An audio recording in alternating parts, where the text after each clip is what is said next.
makapangyarihang Diyos na nakakikita ng lahat ng puso, nakakaalam ng lahat ng kaharian, at walang lihim na nililingid sa iyo. Linisin mo po ang pag-iisip ng aming mga puso sa pamamagitan ng pagkasi ng inyong banal na Espiritu upang maibig ka namin ng lubos at madakila namin ng karapat-dapat ang inyong banal na pangalan.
Tayo po ay manalangin. Dakilang Diyos, salamat po sa hapong ito na ibinigay mo sa amin. Dalangin po namin na samahan mo po kami sa aming pananambahan. Ikaw po ang manguna sa bawat isa. Ihanda mo po ang puso at aming isipan. Sa iyo po ang papuri at pasalamat sa pangalan ni Jesus. Amen.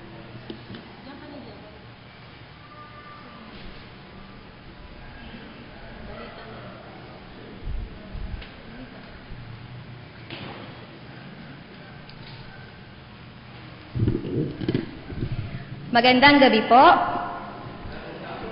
Magandang hapon po. Purihin po ang Panginoon sa mapagpalang araw na ito. Ngayon po ay November Stewardship and Theological Education Month. Sa mga may kaarawan po ngayong araw na ito, meron po ba? Maaari pong magsitayo. Ay, ang ating pong kapatid, tumayo po ang may kaarawan ngayon.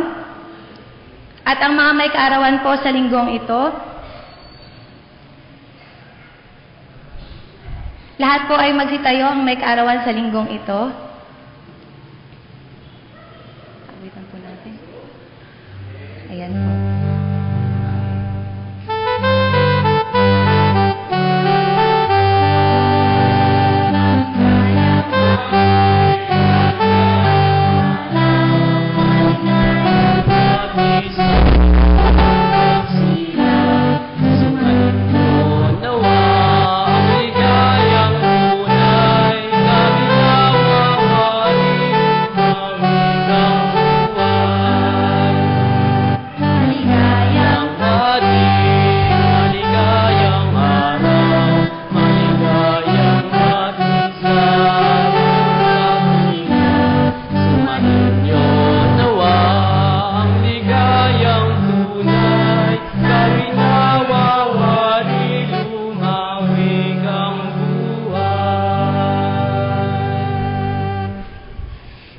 Sa darating po na November 29 ay magkakaroon po tayo ng symposium na may kaugnayan po sa Anti-Trafficking in Persons Act of 2003. Gayun din po, meron po tayong Church Workers Fellowship sa Agtangang UCCP sa darating na November 21 hanggang 22, 2014. Makikita po natin sa mga balita ang mga mangunguna sa linggong ito at sa susunod po na linggo. Ngayon pong prayer meeting ay si Kapatid Norman Arroyo ang ating tagapagsalita at ang liturgist po natin ay si Kapatid Samuel P.I. Patuloy po ang panawagan natin para sa ating pagbibigay ng ating handog mula sa Alkansya para sa Panginoon para po sa church roof repainting. Gayun din po, suportahan po natin ang ating mga Purok Bible Study. Kayo po ba ay nakaka-attend sa ating mga Purok Bible Study? Patuloy po natin attendan ang mga ganitong gawain. Tama po ang ating Bundle of Joy na ngayon pong November 16, ang ating pong mga handog para sa ating pagmamahal din sa ating mga kapwa-kapatid. Ang CYF po ay patuloy sa kanilang bote, bringing out Thanksgiving every day. Makipag-ugnayan lang po kay Gerald sa ating pong President o kahit po sinong CYF kung meron po kayong mga dalang bote. At para po sa iba pa pong mga balita ay tingnan po natin. Patuloy po natin pasalamatan ang Panginoon. Congratulations kay Ayla Marie H. Helly, 3rd place po sa Division Math Quiz B na noong Nobyembre 13, 2014. Atin po siyang mag-aaral sa McGill Memorial School Incorporated. Sunday School Training po, November 29. Tayo po ay may Sunday School tuwing umaga. Inaanyayahan po lahat ng mga bata. Meron po tayo 8:15 po nagsisimula. Dito na po sa itaas ang Sunday School ng mga kalalakihan at kababaihan. At ang mga bata po ay patuloy nating dalhin sa ating mga diakonesa po nasa ibaba at sila po ay inihahanda na para sa Christmas Fellowship o Christmas Presentation po ng mga bata. Kaya maaari pong dalhin natin sila para sila ay makasama sa sama-samang fellowship ng mga bata.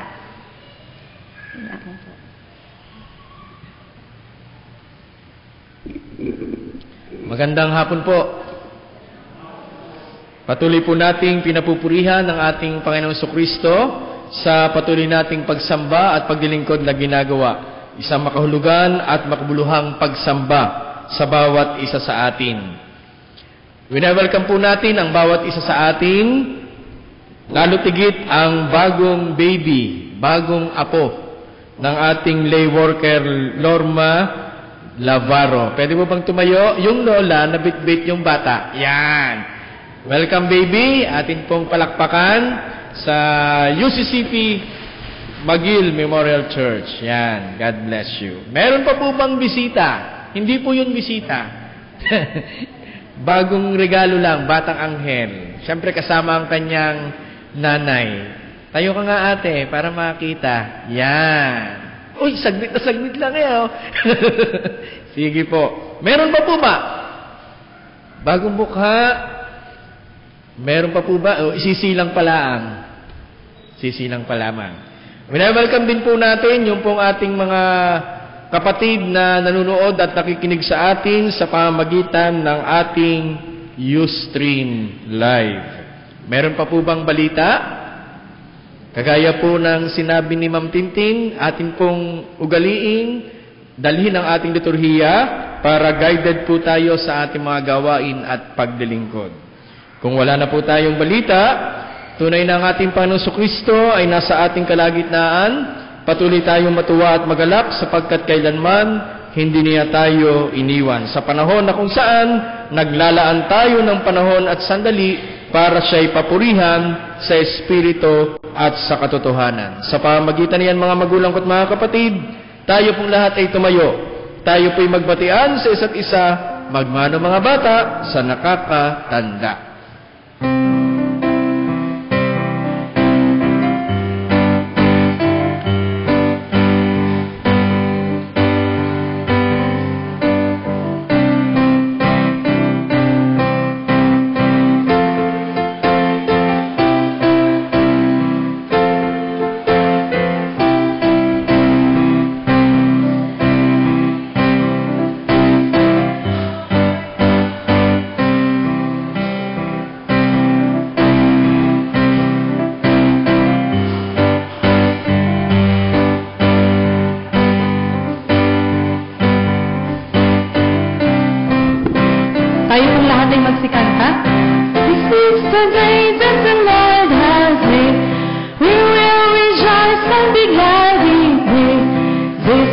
the day, this is the day that the Lord has made. Ito ang araw na gawa ng Diyos, tayo magsaya at purihin siya, Ito ang araw na gawa ng Diyos, tayo magsaya at purihin siya. Ito ang araw na gawa ng Diyos. God we serve, oh what a mighty God we serve, oh what a mighty God we serve, oh what a mighty God we serve. Let us sing and praise the Lord, and let us sing and praise the Lord, and let us sing and praise the Lord, oh let us sing and praise the Lord. Let us clap and praise the Lord. Oh, let us clap and praise the Lord. Oh, let us clap and praise the Lord. Oh, let us clap and praise the shout. Oh, let us shout and praise the Lord. Oh, let us shout and praise the Lord.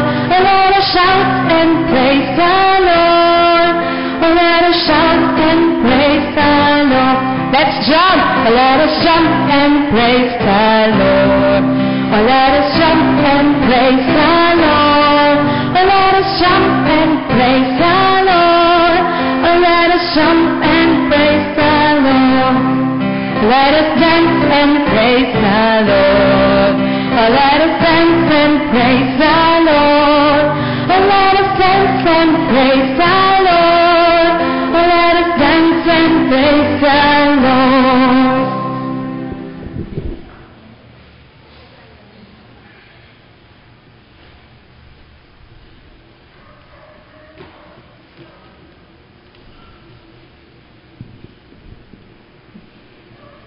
Hindi ba ninyo alam na ang mga naglilingkod doon sa templo ay tumatanggap ng pagkain mula sa templo, at ang mga naglilingkod sa dambana ay may bahagi sa mga handog na nasa dambana? Sa ganyan din ang paraan, ipinag-uutos ng Panginoon na ang mga nangangaral ng mabuting balita ay dapat mabuhay sa pamamagitan ng mabuting balita.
Tayo ay mananambahan ngayon hindi lamang para sa ating sarili, kundi para rin sa ating mga kapatid na nasa ibayong dagat.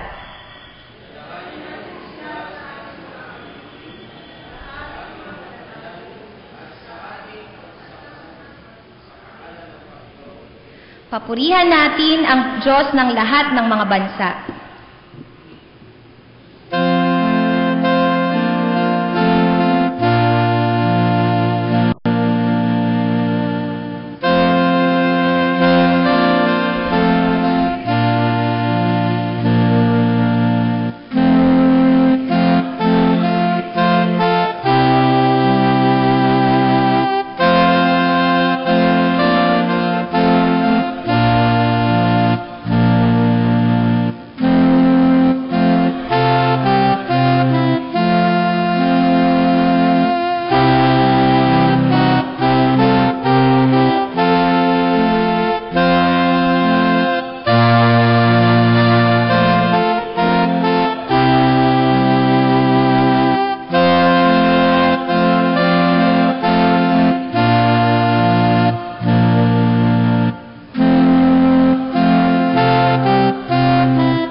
Tayo po ay manalangin.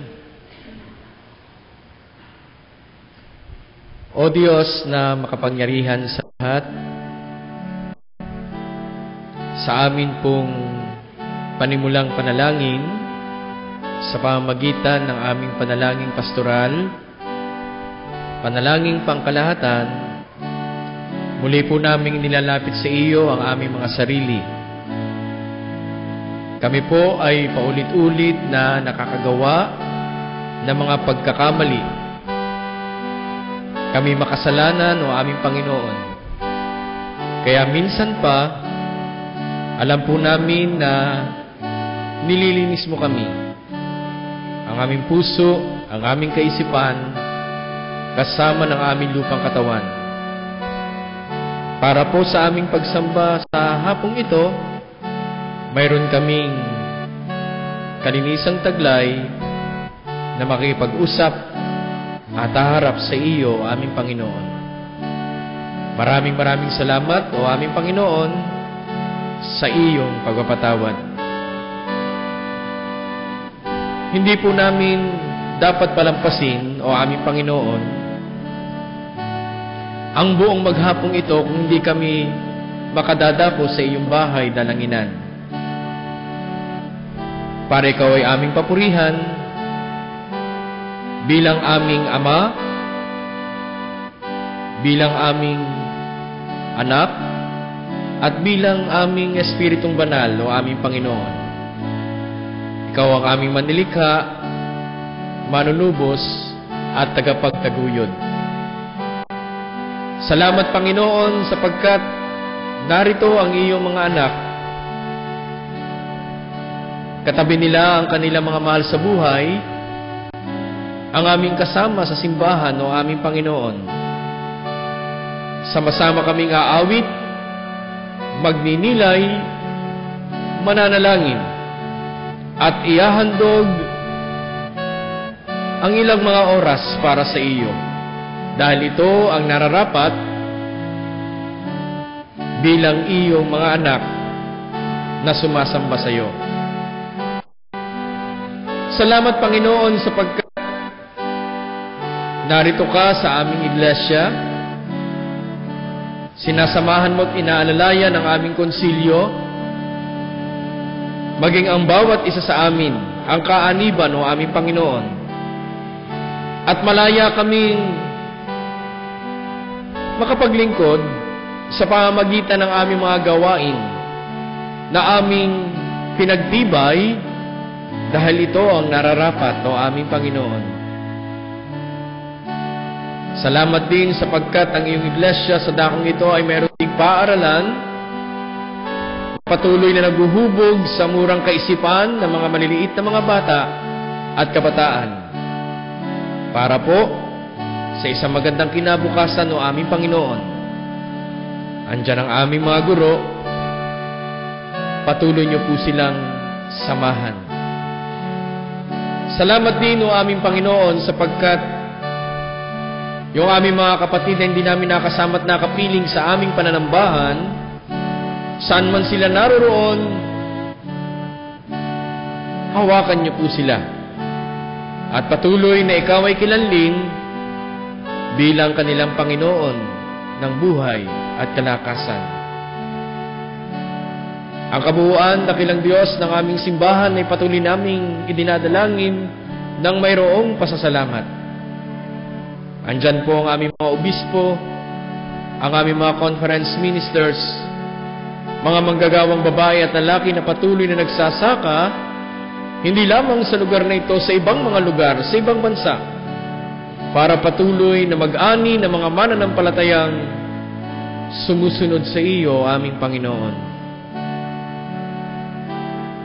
Dinadalangin din namin, dakilang Diyos, ang aming bayan, ang aming lugar, ang aming bansa, ang buong mundo. Marami po kaming problema, pero alam po namin andyan ka para kami ay samahan. Malutas namin ito sa pangunguna ng mga nangunguna sa amin o namumuno sa amin, o aming Panginoon. At salamat po sa iyong walang humpay na paggabay. Narito po ang iyong mga anak o aming Panginoon. Patuloy na nanalangin para sa iyo. Pakinggan niyo po sila. Muli, dakilang Diyos, maraming pong salamat. At ibinabalik namin sa iyo ang kapurihan. Ito po ang aming samot panalangin sa pangalan ni Jesus. Amen.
Gawin ninyo sa inyong kapwa ang ibig ninyong gawin nila sa inyo.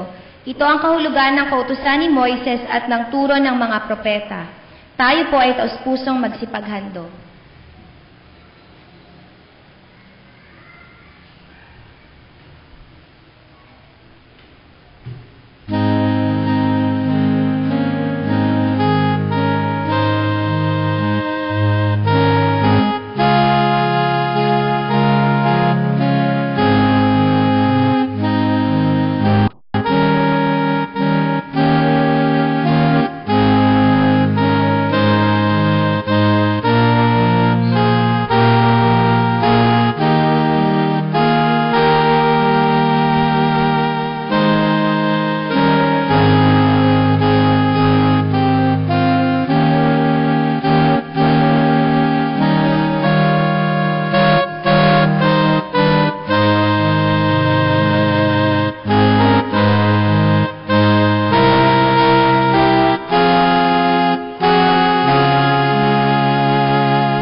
Salamat po, Panginoon, sa patuloy na pagbubuhos mo po ng biyaya sa bawat isa sa amin.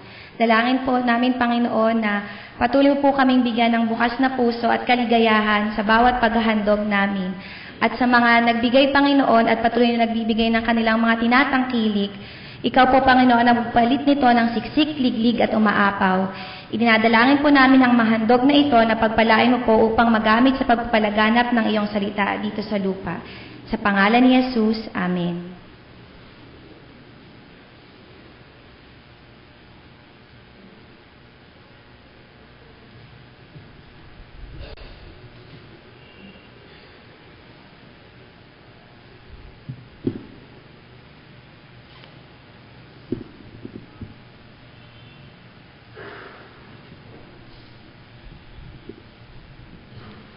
Buksan po natin ang ating mga Biblia. Sa Ezekiel, Kabanata 34, mga talata 11 hanggang 24.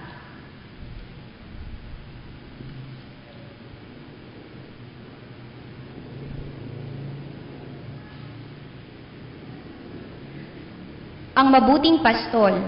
Ito ang pinasasabi ni Yahweh, ako mismo ang maghahanap at mag-aalaga sa aking mga tupa.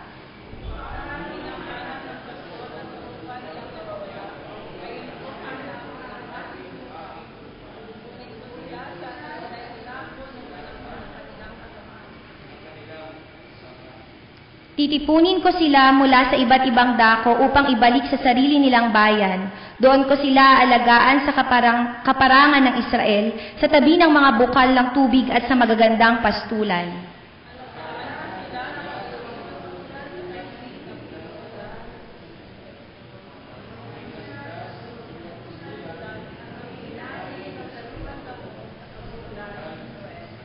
Ako mismo ang magpapastol sa kanila at hahanap ng kanilang kahingahan.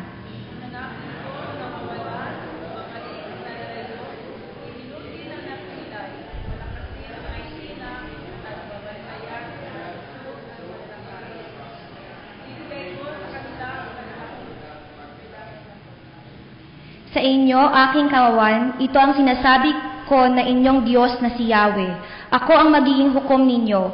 Pagbubukurin ko ang mabubuti at masasama, ang mga tupa at ang mga kambing.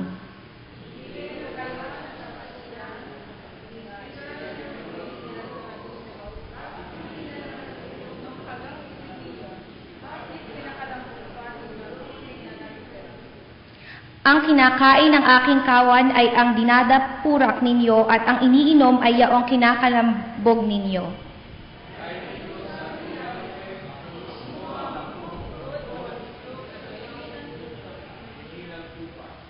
Ginigit-git ninyo at sinusuwag yaong mahina hanggang sa sila'y mangalat kung saan-saan.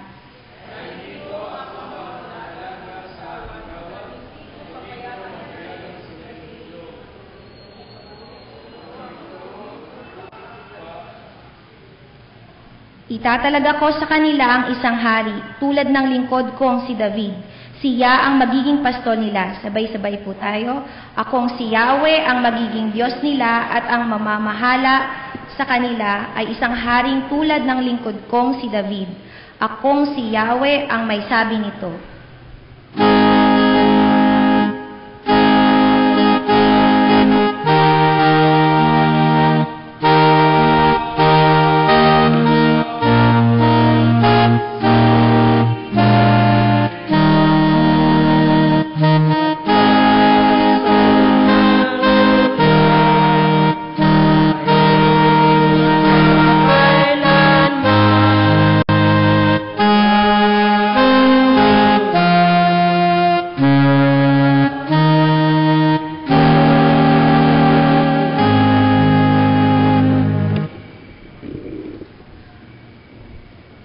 Atin pong pakinggan ang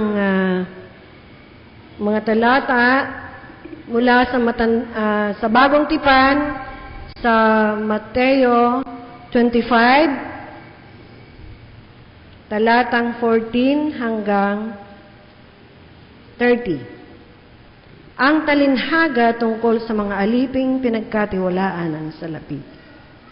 Ang paghahari ng Diyos ay matutulad dito. May isang taong maglalakbay, kaya tinawag niya ang kanyang mga alipin at ipinagkatiwala sa kanila ang kaniyang ari-arian. Binigyan niya ng salapi ang bawat isa ayon sa kanya-kanyang kakayahan. Binigyan niya ang isa ng 5,000, ang isa na may 2,000, at ang isa pa'y 1,000. Pagkatapos, siya'y umalis. Humayo agad ang tumanggap ng 5,000 at ipinakangalakal iyon, at nagtubo siya ng 5,000. Gayon din naman ang tumanggap ng 2,000 ay nagtubo ng 2,000. Ngunit ang tumanggap ng 1,000 ay humukay sa lupa at itinago ang salapi ng kanyang Panginoon. Pagkaraan ng mahabang panahon, bumalik ang Panginoon ng mga aliping iyon, at pinapagsulit sila. Lumapit ang tumanggap ng 5,000, wika niya. Panginoon, ito po ang 5,000 na bigay niyo sa akin.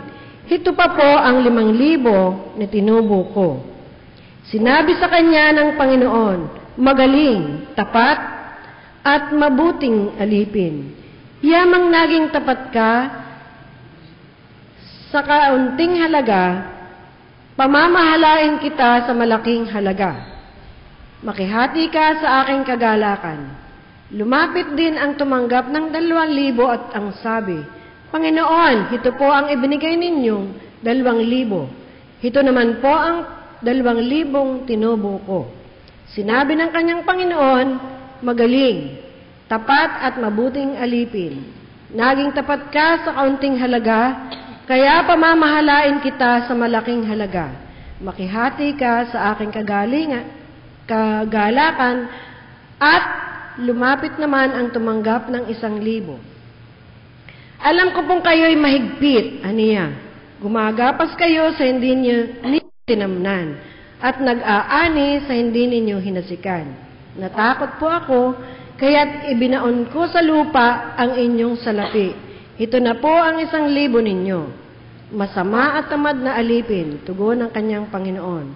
Alam mo palang gumagapas ako sa hindi ko tinamnan at nag-aani sa hindi ko hinasikan. Bakit hindi mo iyan inilagak sa bangko? Di sana may nakuha akong tubo ngayon. Kunin ninyo sa kanya ang 1,000 at ibigay sa may 10,000, sapagkat ang mayroon ay bibigyan pa at mananagana. Ngunit ang wala, kahit ang kakaunting nasa kanya ay kukunin pa. Itapon ninyo sa kadiliman sa labas ang aliping walang kabuluhan. Dooy tatangis siya at magngangalit ang kanyang ngipin. Pinagpala po tayo ng Panginoon sa pagkakabasa ng kanyang banal na salita.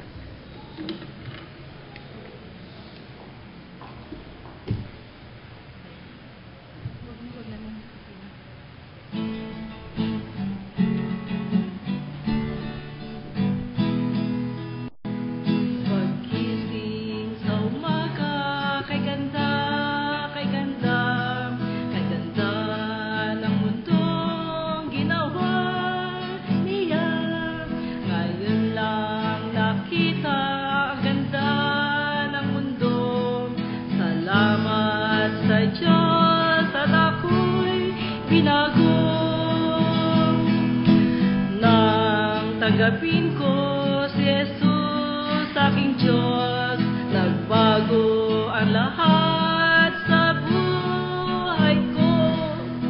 Bagong ligaya ang aking nadarama. Bagong pag-asa ang nakikita.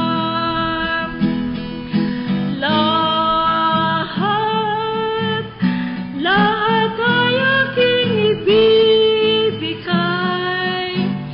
ibibigay pati aking buhay upang purihin siya.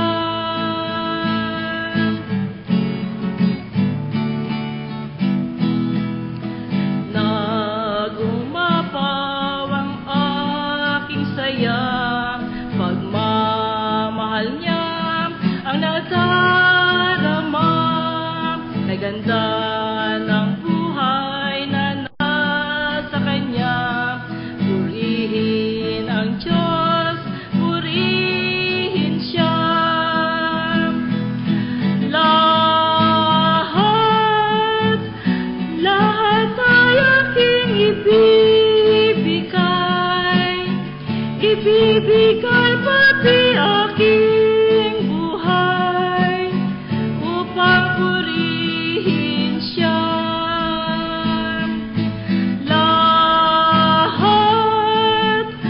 Lahat ay aking ibibigay pati aking buhay upang purihin siya.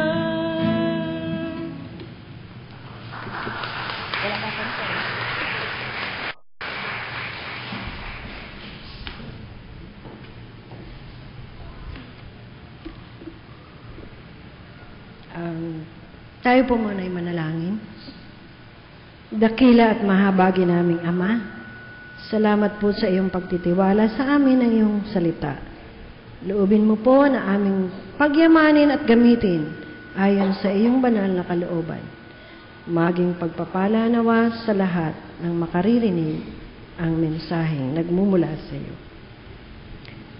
Isang mapagpalang hapon po sa bawat isa sa atin. Kung ito, ang ating pong mensahe ay tungkol sa talinhaga. Ano po ba ang ibig sabihin ng talinhaga? Ang talinhaga po ay makalupang kasaysayan na may makalangit na kahulugan. Ang talinhaga po, doon sa teksto ng aking binasa, tungkol sa aliping pinagkatiwalaan ng salapi, ay nagbababala sa atin na ang kalagayan at paglilingkod sa langit ay ibabatay sa katapatan ng ating mga buhay at paglilingkod dito sa lupa. Ang salapi po ay kumakatawan sa ating mga kakayahan, panahon, mga pinagkukunan ng kabuhayan, at pagkakataon na makapaglingkod sa Diyos habang nasa lupa. Ang mga bagay na ito ay tinuturing ng Diyos bilang pagtitiwala na tayo'y may pananagutan na pangasiwaan ng bagay na pinagkatiwala sa atin sa matalinong kaparaanan. Si Jesus po ay nagbibigay ng mahalagang panuntunan tungkol sa gantimpala at kalagayan ng mananampalataya sa langit. Ang anumang tatanggapin ng mananampalataya sa panghinaharap na kaharian ng Diyos ay ayon sa tinatangkilik ngayon para roon. Ang kanilang pag-aari at mamanahin sa kalangitan ay katumbas ng pangkasulukuyang pagtatalaga sa mga paraan at kaharian ng Diyos. Ito po ay matatagpuan sa Lucas 22, verse 24 hanggang 30. Ang buwan po ng Nobyembre ay Stewardship Month, buwan na itinakda sa pagkakatiwala. Sa Genesis 1, verse 26 po ay mababasa natin ang paglikha sa tao na kawangis ng Diyos ayon sa kanyang kabanalan. Ang tao ay nilikha, pinagkalooban na may taglay na karunungan, katalinuhan at may pag-iisip upang pamahalaan ang kanyang nilikha na may kaayusan. Tayo po ay nilikha upang maging daluyan ng pagpapala sa pamamagitan ng makatotohanang patotoo at walang pagkukunwari. Pinagkatiwala sa atin ang mabubuting bagay upang lagi nating alalahanin ang Diyos na siyang pinagmumulaan ng lahat ng bagay na ating tinataglay. Ngunit dahil sa katalinuhan ding ito, ang tao ay naging palalo at sa pagnanais na mahigta ng Diyos na siyang nagbibigay ng lahat ng pagpapala, ay nakakalimutan natin na tanging Diyos lamang ang makapangyarihan sa lahat at walang sino mang makakapantay sa kadakilaan niya. Ang talinhaga po tungkol sa pagiging katiwala natin ay naglalarawan na ang bawat tinubos na mananampalataya ay may tungkulin na gamitin na may katapatan ang anumang ipinagkaloob sa Kanya ng Diyos. Ang bawat isa po sa atin ay binigyan ng pagkakataon, ng panahon, at ng pamamaraang mamuhay para kay Kristo sa pamamagitan ng paggawa ng kabutihan, pagkakaloob, pananalangin at marami pa pong iba. So sa atin pong pamumuhay at pakikibahagi ng mabuting balita sa araw-araw, ay hinihiling na tayo ay mamuhay ayon sa kalooban ng Diyos. Mamuhay kung ano ang nais niyang mangyari sa atin. Sapagkat bago pa po tayo likhain ng Diyos, ay mayroon na siyang plano para sa atin. Kailangan lang po na tayo ay laging makipag-ugnayan sa Kanya na may kalakip na pananalangin at pagtitiwala sa lahat ng oras at panahon at pagkakataon, hindi kung kailan lang po natin naisin. Ang talentong ipinagkaloob sa atin, maliit man o malaki, ay marapat lang po natin gamitin sa paglilingkod upang pakinabangan ng mas nakakarami at hindi para sa ating sarili lamang. Bilang katiwala ng manglilikha o pinagkatiwalaan ng kanyang mga nilikha, marapat lang po na pangalagaan natin ang ating kapaligiran sa pamamagitan ng mabuting pamamahala. Mabuting pamamahala sa pamaraan ng pagpapanatili ng maayos, makatarungan at makatuwirang sangnilikha at pagpapatupad ng pagpapanibago sa lahat ng aspeto ng ugnayang ng tao upang ang kalooban ng Diyos ay masunod. Kung atin lang pong isa sa puso ang mga mensahe na ating naririnig, pagbubulay-bulayan ang mga balita, ang mga salita ng Diyos na ating binabasa araw-araw, at ang mga pinag-aaralan sa Sunday School at sa Bible Study, ay tunay nga po na tayo ay magiging isang mananampalatayang Kristiyano na pinagkatiwalaan ng Diyos sa kanyang sangnilikha. Ano po ba ang ibig sabihin ng pamumuhay Kristiyano? Dapat po nating tandaan at huwag nating kalilimutan na ang pamumuhay Kristiyano ay may kaakibat na tungkulin. Ang buhay Kristiyano ay hindi lamang po sumisimba kung araw ng linggo, dumadalo sa iba't ibang gawain, kundi makita sa atin ang mabubuting gawa na may pagmamalasakit sa kapwa at hindi naghihintay ng kapalit o kabayaran sa ating mga ginagawa o gagawin pa. Hindi lang po sa gawa, kilos at pananalita, maging sa ating mga pag-iisip man. So sa hapon pang ito, ang hamon po sa atin, maginawa tayong tagapagpatupad ng kanyang mga salita nang sa gayon po, mapanumbalik natin ang pagtitiwala sa atin ng ating kapwa at maging sa ating Panginoong Diyos. Maunin po natin ang mga paalaala sa atin. Nung pong kami ay mag-meeting sa Makalamkam nung Lunes, may dumating pong isang sasakyan. Nakasulat po sa tagiliran noon ay Balisong. Sabi ko, aba, Balisong, ano kaya ang kaugnayan nito sa aming meeting ng Lunes? Noon pong makapasok na yung nakasakay po doon sa sasakyang yun, ay may pinamahagi sa aming pahayagan. Nung pagbuklat ko po, doon sa pangalawang page, ay nakita ko pong balisong spirituality. Sabi ko, mayroon palang balisong spirituality. Hindi ko naman po tiningnan yung may akda, at hindi ko rin po tiningnan yung picture ng may akda. So, nung mabasa ko po yung balisong spirituality, ay binasa ko na lang po na ganito po ang sinasabi. May balisong ka na ba? So,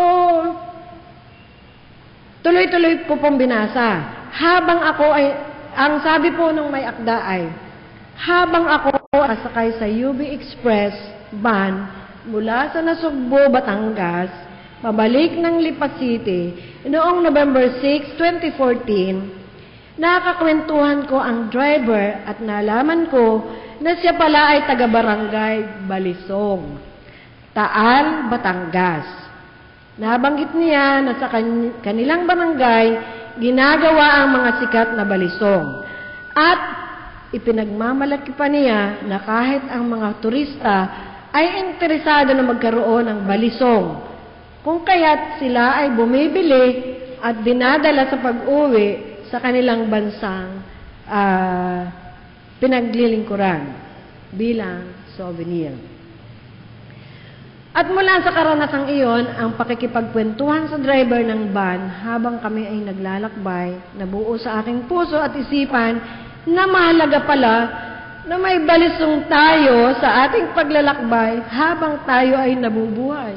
Sabi ko, hindi ko nga po talaga tinitingnan yung may akda at saka yung picture. Tuloy-tuloy ko pong binasa. Lalo na ngayong tayo ay nasa mapanghamong panahon, kailangan natin ang balisong. Sa ating buhay at pamayanan.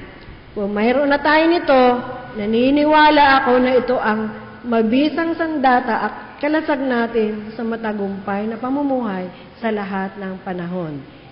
Ang ibig pong sabihin ng balisong ay hindi yung ating ginagamit na panaksak o ano. Binigyan niya po ng kahulugan. At ito po ang nakasaad doon sa kanyang kwento. Kaya po, ang ginawa ko, ginupit ko po at sabi ko, maganda nga itong panangga sa ating buhay sa araw-araw. Binigyan niya po ng kahulugan ang titik B. Ito po ay bunga ng Espiritu na matatagpuan sa Galatia 5:22 hanggang 23. Ang letter A po, aral ni Kristo sa Lucas 10:25-37. Letter L, laging magpakumbaba. Micah 6:8. Letter I, ilaw sa sanglibutan. Mateo 5:14 at 16. Letter S, salita ng Diyos. Mateo 4:4. Letter O, oras sa panalangin. Mateo 26:40-41. Letter N, nakikipagkaisa sa kapwa mananampalataya. Matatagpuan po ito sa John 17:21. Letter G, gumagawa para sa kapayapaan. Mateo 5:9. Halina mga kapatid, inaanyayahan ko po na maging mapagtagumpay sa buhay sa gitna ng kritikal na panahon. Laging ihanda ang ating balisong. Kilala niyo po ito kung sino itong pastor na ito. God is good all the time. To God be the glory. Sa pangalan ng Ama, ng Anak, at ng Banal na Espiritu. Amen.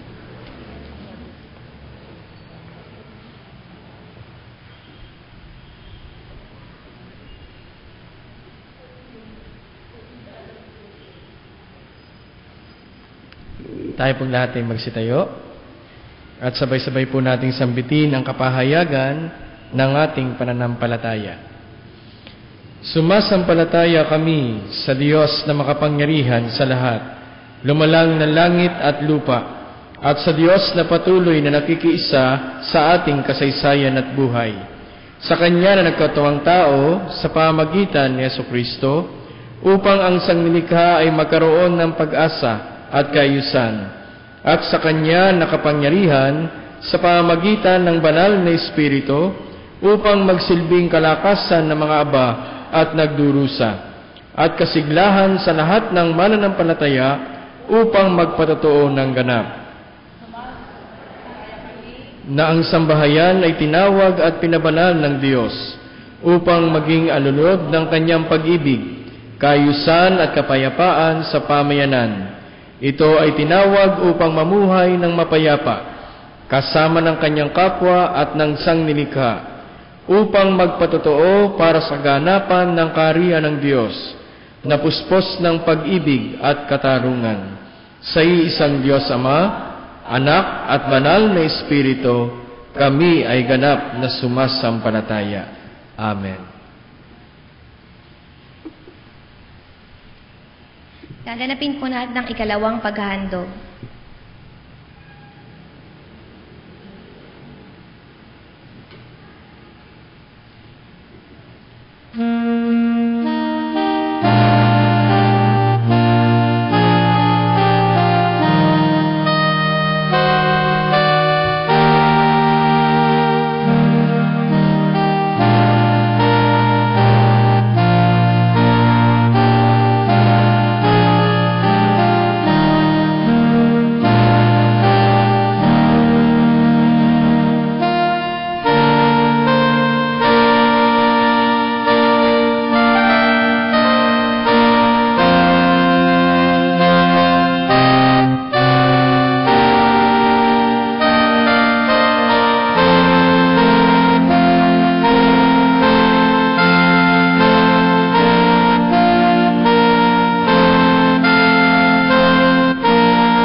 Awitin po natin ang Yumaon Kristiyano at Ipagsulit. Isasagawa rin po natin ang paghandog para sa Bundle of Joy 2014 dito po sa unahan.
O Diyos na makapangyarihan sa lahat, tunay nga po ang mabuting balita ay nahayag sa bawat isa sa amin.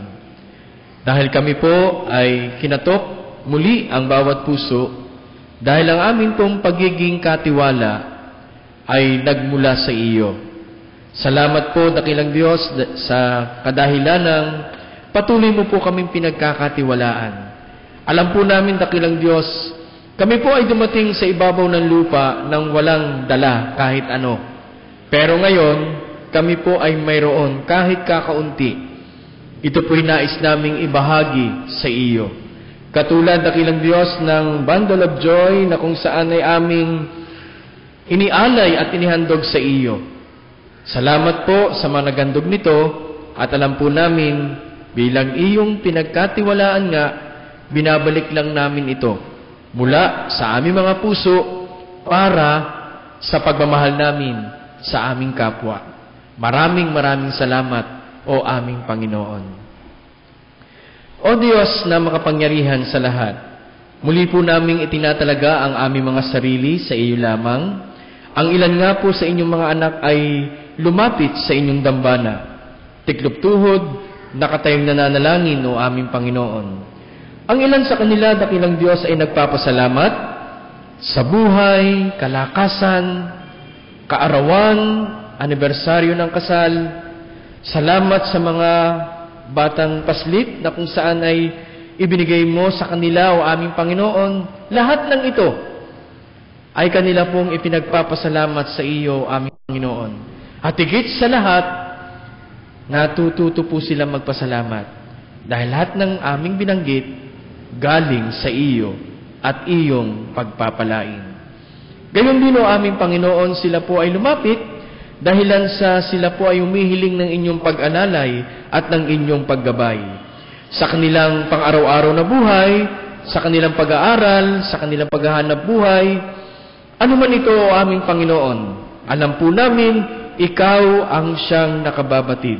Ang mahalaga, kami iyong pinakikinggan.